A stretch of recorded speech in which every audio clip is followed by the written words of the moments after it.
Praktisi ekonomi di Bali menyambut positif upaya pemerintah untuk memperketat protokol kesehatan atau prokes tempat wisata di saat maupun pasca liburan Lebaran.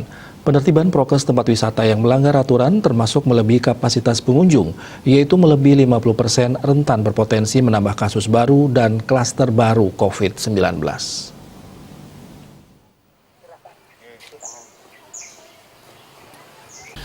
Pemerintah dimanapun di dunia ini termasuk pemerintah Indonesia dan tentunya pemerintah Provinsi Bali mengutamakan sektor kesehatan masyarakat terlebih dahulu dibanding sektor-sektor lain termasuk sektor ekonomi. Mencegah klaster baru wisata sangat penting mengingat penyembuhan sakit biayanya jauh lebih besar dan dampaknya yang ditimbulkan juga sangat besar. Menghadapi pandemi COVID-19 hanya bisa dilakukan dengan disiplin yang ketat, yaitu menjalankan prokes sesuai anjuran pemerintah.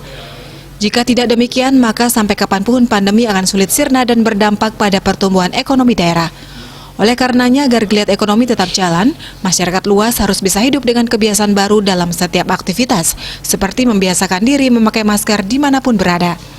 Pemakaian masker banyak yang asal-asalan tidak sesuai standar, misalnya ditaruh di dagu atau sekedar memakai.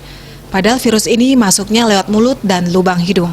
Jika disiplin memakai masker, rajin mencuci tangan dengan sabun dan menjaga jarak, sebenarnya setiap orang akan aman dalam beraktivitas.